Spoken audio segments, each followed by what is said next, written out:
Welcome to The Ritual Nurse, where healing meets humor, science, and a touch of magic.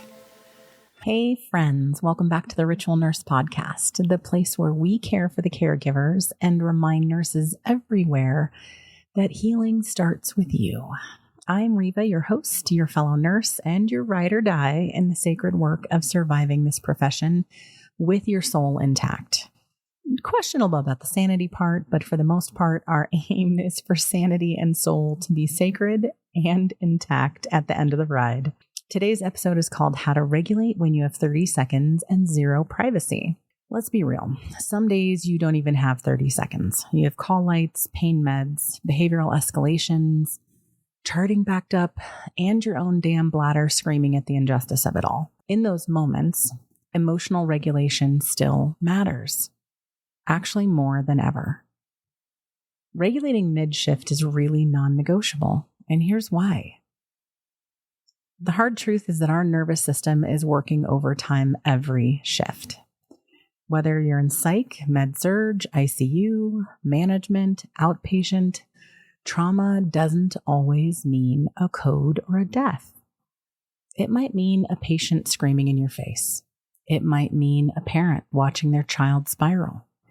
It might mean your fifth straight hour of being understaffed with no relief, or being told that you're not, air quotes, allowed to be emotionally upset or cry after something devastating happens. So what do we do when there's no privacy, no break, no peace, and for many teams, no debriefing? We reach for the skills that have been designed for these exact moments. Today, I'm going to teach you two of my favorite nurse-specific regulation tools that I created for two specific scenarios. One of them is for acute trauma, one for everyday chaos. Keep in mind, this doesn't mean the floor you work on. It means the context, the environment that you find yourself in. Both of these are based on a couple different modalities: DBT theory, trauma-informed care, also aspects of neuroscience, but they're reimagined for nurses by a nurse, because the language that we speak and the context that we find ourselves in often means we have to have specific tools that are geared for circumstances that we face and understand that a lot of others won't. The first one that we're going to look at is called Code Blue to Code You. Now, if you've been listening for a while and, heard some of the other skills talked about, you're probably thinking, why do they all have names? Well, it's because we live in a world where acronyms and mnemonics are common vernacular for us. And having skill sets that pattern that common language usage makes them easier to remember, easier to incorporate in muscle memory, and they fit in the communication and understanding that we use frequently. So Code Blue to Code You is a skill designed for those moments when something traumatic occurs, whether it's a literal code, a patient crisis, or an emotionally charged interaction, and you're expected to continue functioning without pausing. Now, the neuroscience behind why this works has a lot to do with grounding. When we experience trauma or acute stress, our brain's amygdala, the center for processing fear and emotional responses, becomes hyperactive. This activation triggers our hypothalamic pituitary adrenal axis, otherwise known as the HPA. This leads to the release of stress hormones like cortisol and adrenaline. These chemicals prepare the body for a fight or flight response, so increasing the heart rate, respiration, muscle tension. Grounding techniques counteract this response by engaging the prefrontal cortex, the area responsible for executive functions like decision-making, attention, and emotional regulation. By focusing on the present moment through sensory input or cognitive tasks, we can activate this region, which in turn helps to modulate the amygdala's activity and reduce the intensity of the stress response. Having a stress response isn't abnormal and isn't negative. Having an overwhelming intensity of stress response is something that we need to mitigate, just so that there's clarity that this isn't designed to make you emotionally unresponsive or deadened or disassociate from the environment that you're in. This is simply designed to lower the intensity of the stress response so that you can choose and navigate with healthy coping mechanisms instead of maladaptive coping behaviors or getting locked up and not being able to function at all in that moment, which in turn doubly increases the sense of overwhelm because we're in a position, in a situation where we have to function.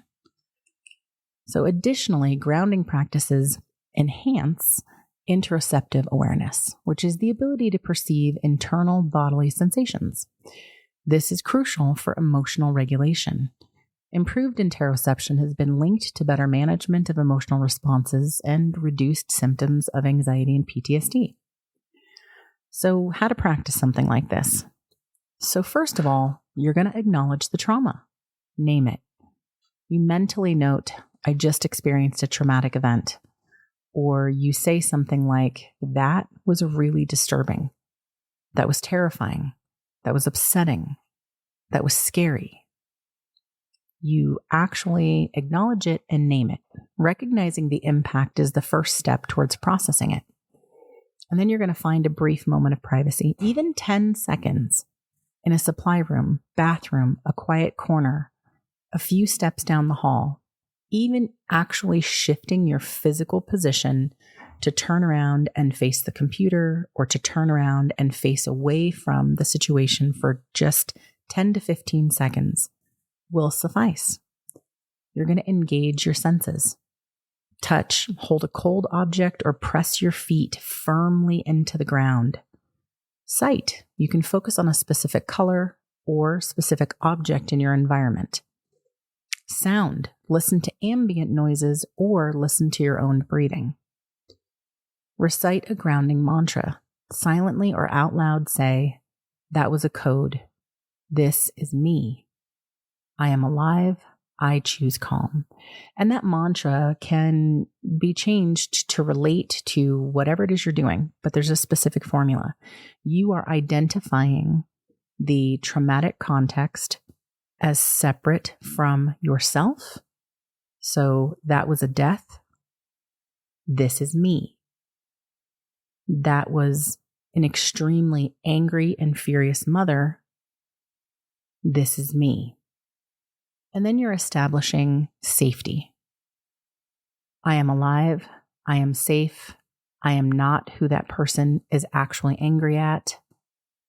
And then you tell your nervous system what choice you're making. I choose to be calm. I choose to regulate. So that mantra can definitely be changed in the moment. I find it's more helpful to have, the 4 pieces of that formula kind of repetitious when I practice it so that the muscle memory in that moment is intact. And it's not something that you feel like you're having to come up with in the moment right then, because that really blocks the ability, our cognitive ability in that moment is already impaired because we're struggling with that fight or flight response. So if you work in particular situations, if you deal with particular traumatic context or environment, you might want to structure that 4-piece, very succinct mantra to fit your needs specifically, and then keep that pretty much the same when you practice it. Then you're going to want to practice it over and over, because the whole point of going over these skills and learning them is for you to have real life application of them and muscle memory of them. So let's kind of go over, an example or two of what this might look like. So imagine you've just witnessed a patient rapidly deteriorate and pass away despite all interventions. The family is grieving, and you are filled with a rush, a mix of emotions and adrenaline. Sadness, maybe guilt, maybe helplessness. You step into the medication room, Take a deep breath in through your nose. Feel the coolness of the countertop under your hands and recite that mantra. And you're going to do each thing intentionally. You're going to acknowledge the trauma. You're going to take that 10 seconds in the supply closet, the med room, or even just step around the corner to where your charting station is. And you're going to feel the coolness of the wall, the countertop, the metal pole of an IV pole maybe in the hallway. And you're going to recite that mantra while you inhale through your nose, count to 4, and slowly exhale. It takes 10 seconds at most to do that. But this brief practice helps to center you, allowing you to return to the ensuing chaos in that moment with a clearer mind and a steadier heart.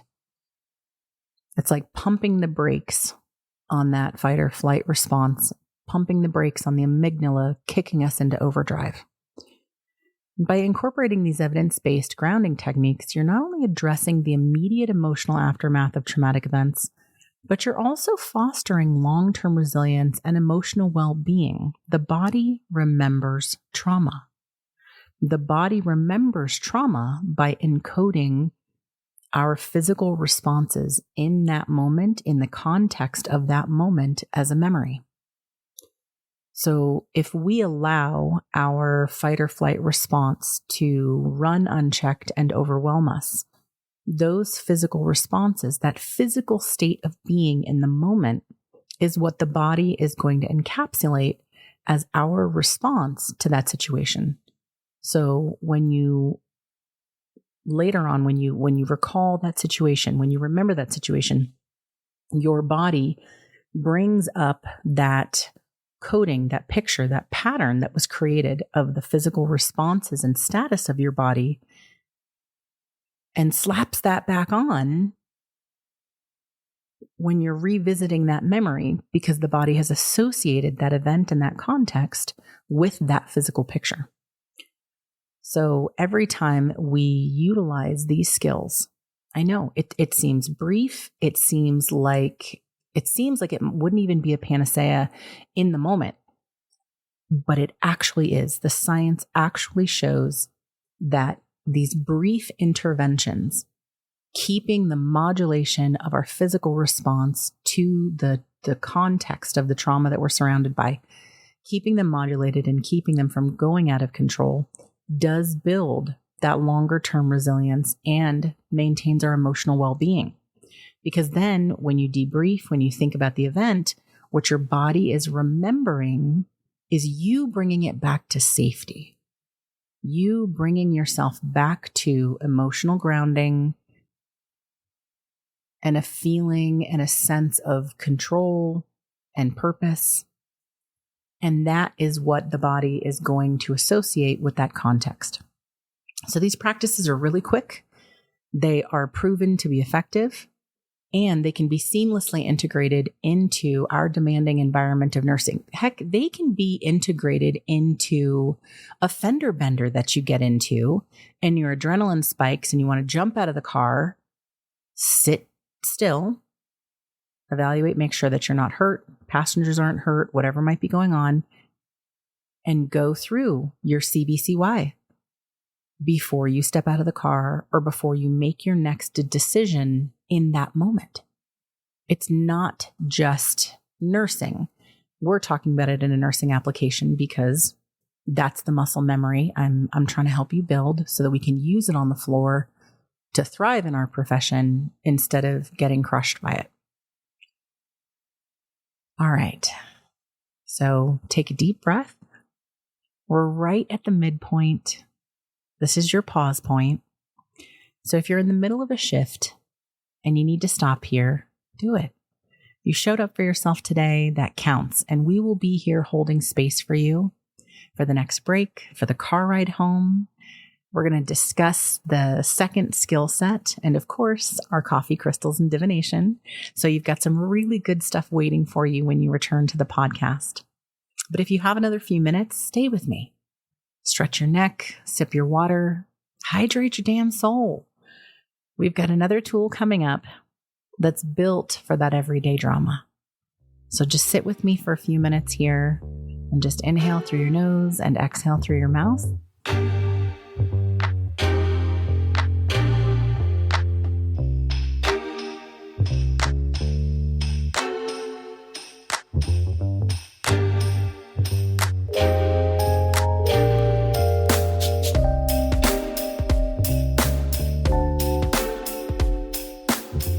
Love it. So we are back for the second half of the podcast. All right. So the next skill that we're going to talk about is called the IV push. This technique is designed for those moments when the demands of the shift are overwhelming. Multiple call lights, an unexpected patient admission, critical lab results requiring immediate attention and action. It's a rapid intervention to help you regain composure and continue providing care effectively. So again, let's look at the neuroscience behind why this works. What we're doing is activating the parasympathetic nervous system. The PNS is often referred to as our rest and digest system. It counteracts our fight or flight response that's initiated by the sympathetic nervous system during stress. Those of you that have been listening for a while have heard me talk about the balance between these two systems and other skills that I've taught in earlier episodes. And engaging the PNS helps slow the heart rate, reduces blood pressure, and promotes a state of calm. Techniques such as deep diaphragmatic breathing have been shown in research to stimulate the vagus nerve, a key component of the PNS, thereby inducing relaxation and reducing stress levels. And the thing about stimulating the vagus nerve is that it has an almost immediate effect. And nurses, you know this, if you've had patients, especially my cardiac nurses, if you've had patients that have a really high heart rate and, give them the old plunger trick. Here you go. Here's a 10 cc syringe. I want you to blow the plunger out of the back of it. And we're trying to get them to vagal. What we're doing is intensely stimulating the vagus nerve in that response in order to cause a cardiac response. The IV push for the skill set isn't that intense, but it's along similar principles. So another thing that is involved is progressive muscle relaxation. PMR involves tensing and then relaxing muscle groups, which can interrupt the stress response cycle. So this practice not only reduces physical tension, but it also signals to the brain that it's safe to relax, thereby decreasing the production of stress hormones like cortisol or the release of adrenaline. Visualization techniques, which is also incorporated, like guided imagery and visualization, those can shift attention away from stressors and towards calming mental images. This redirection can modulate the activity of the limbic system, which is our brain's emotional center, thereby reducing feelings of anxiety and promoting emotional regulation. So how do you practice the IV push, like when it comes to nurses and not an illegal one on yourself? So the first thing you're going to do, you're going to inhale deeply. You're going to take a slow, deep breath in through your nose while counting to 4. Focus on the sensation of air filling your lungs. Visualize clouds moving by or clouds filling your lungs. You're going to visualize stress release. As you hold your breath briefly, you're going to imagine the stress as a physical substance that's being gathered. You're going to exhale slowly through your mouth and you're going to release. You're going to count to 6 while you're doing that. As you breathe out, you're visualizing those clouds, water, whatever substance it was that you were visualizing being gathered and held. You visualize that leaving your body and dissipating into the air. And remember, this is only for a quick count of 6. Muscle tension and release. So as you start to inhale, you're going to either clench your fists tightly, or you can press your thumb and your pointer and index finger together tightly. If you're standing somewhere where clenching your fists simultaneously might look rather odd. You can pinch the seam of your scrub pants between your thumb and forefinger and middle finger tightly and count to 5 seconds. So you're going to start the muscle tension. As you start to inhale through your nose, you're going to count to 4. And that brief second that you hold it is that fifth count of you having that muscle tension, that muscle flexion. And then as you start to do your 6 count exhale, you release the tension. You allow your hands to relax completely, like to complete laxity by the time you get to the end of that 6 count.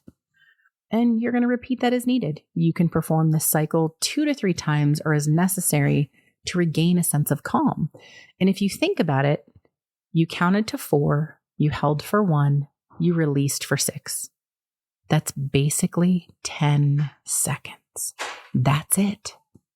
It's that fast, but neurologically and therapeutically, it is so deeply significant.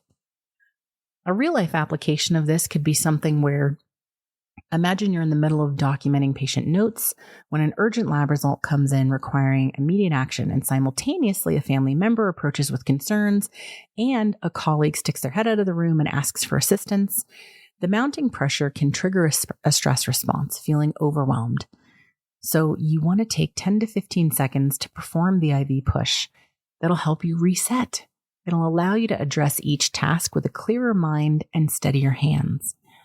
And you can take, even longer. You can take 20 or 30 seconds to run through this once or twice, or you can simply run through it once as kind of a break point to steady yourself and move forward. Another example, you just got an admit dumped on you mid-charting. You haven't caught yet up on the 2 discharges you had, and orders just came in to take your other patient to CT for imaging. You're starting to feel overwhelmed. You just step to the side, hold your fists tight or pinch the seam. You're going to breathe in. You're going to visualize that pressure, and then you're going to release it like a flush. You're pushing, and it's that IV push. Sometimes I find, since it's called the IV push, visualizing that saline flush connected to the port, and the moment right before you depress the plunger of that 10 ml flush is that 5th count. Your muscles are tense. You're going to push and flush all of that tension. You're flushing that saline into that line, just like you are exhaling and releasing that stress and overwhelm, releasing that tension as you completely and utterly relax your hands to the point of laxity, complete relaxation. Your brain resets just enough in that moment to not spiral. By incorporating the IV push into your routine, you're equipping yourself with a scientifically grounded tool to manage stress effectively. This practice not only enhances your well-being, but also ensures that you can provide the highest quality care to your patients with a clear and directed mind. The most important thing, in addition to your patient outcomes, is care of self. Just like Code Blue to Code You, the IV push gives you emotional reset buttons that are fast, that are easy, and that enhance resilience, because you're teaching your body that instead of roller coaster swings of emotions and reactions in a chaotic environment, you have a much narrower band of natural and normal human emotional cycles of reaction to your contextual environment and demands that are placed on you. But they are regulations that you control. They are cycles and depths that you regulate and control as you move through and cognizantly choose your actions. It's implementing coping behaviors instead of reactionary behaviors. So just as a reminder for the IV push, you're going to inhale slow through the nose for 4 seconds. V, you're going to visualize stress leaving you as if you're flushing a line. And the push part of it is when you're tensing that muscle group. You start tensing the muscle group as you inhale slowly through your nose. You do that 4 count. That 5th count is where you're holding it. And you're starting to visualize stress leaving you as if you're flushing a line as you're breathing out for 6. And that relaxation of the muscle group happens at the same time that you're breathing out for that count of 6. And that's 1 round. That's maybe 10 seconds at most. So you want to do 2 if you've got the time. It's not therapy, but it is triage for your sanity. And it's a skill set that you can utilize anywhere, anytime. This is also something that you can use for anxiety prior to doing something, an exam, a procedure, a difficult conversation with someone. If you're somebody that doesn't like conflict, not many people do, but for some, it's more comfortable than others. And if you're somebody who conflict is intensely anxiety provoking, before you have that conversation, before you face that confrontation, IV push is absolutely effective as a skill set to use, to reset, to remind yourself of your goalposts for that conversation, and continue forward. So at this point, we've made it to our ritual part of our episode, our favorite coffee, crystals, and divination. It's our moment to recenter, reset, really kind of tap into the magic that matters for us. So this week's drink, protein blend iced coffee. Now this can be a chai, can be tea, can be decaf, but the protein blend part is really the part that we're hitting on. So it's kind of like a cinnamon vanilla protein blend. Cinnamon really supports circulation and energy, our protein for nourishment and substance, and well, the espresso, the caffeine for survival. Iced coffee, vanilla protein shake for your creamer, or protein powder and like an oat milk or even cream. If you're not lactose intolerant, could be coconut milk if you are, whatever your vibe is. You're going to pour that over ice. You're going to add cinnamon and stir. It's a pretty good amount of cinnamon, really as much as you can tolerate flavor-wise. If cinnamon isn't your thing, it can be ginger, it can be allspice, anything that has that kind of warm hint of spice. Iced golden milk, like the turmeric golden milk, accomplishes the same thing. And you can also make that with protein powder or vanilla protein shake. But it's refreshing, it's sweet, it's perfect for right now when we're feeling the urge to maybe start to get more active and enjoy the nicer weather, depending on where you live. This past Saturday where we live, Northern Nevada lost its damn mind and it was hailing. So take it or leave it. Hopefully where you are, there's nicer weather happening. But we're going to do our live draw of our crystal of the week and see what it has for us. I really would love to see pictures of you guys and tag the ritual nurse of you guys with your crystals, your bangles, bracelets, or if you have like a little worry stone or crystal that you keep on your person. I mean, we carry crystals and we don't judge. So even if you have a bra buddy that you tuck in your bra and you keep with you on your shift away from all the goo and ick of the floor, like I said, we carry crystals and we don't judge. That's the whole thing. But let's see what this week's crystal prescription will be. Let's get a good shuffle going. All right. Radiance. Oh, it's agate. And this one looks like a beautiful fiery orange one. And it signifies radiance. Oh my gosh, this card is absolutely stunning. So this signifies confidence, courage, and grounding. Totally irrelevant, right? The radiant energy of agate and the empowering warmth of the sun symbolize a profound moment of self-discovery and confidence. This card signifies a transformative journey towards embracing your inner radiance and finding the courage to shine brightly. Just as agate brings grounding and stability, allowing you to find balance and harmony within, the sun's light illuminates the path to self-assurance and belief in your own abilities. Welcome this moment of radiance, trust in your inner strength, and step into the light with confidence and grace, knowing that you are supported by the universe on your journey towards fulfillment. Absolutely amazing. I am so in love with this week's poll. This week, and it's something that you're going to hear about in a future podcast episode, so I'm not going to give too much away, but I am in the middle of something incredibly stressful. Positive. It's very positive, but incredibly stressful. And that card and that imagery is just so absolutely fitting for this week and amazing. I am using these skills myself in real time. Oh my goodness. This entire week. Just constantly.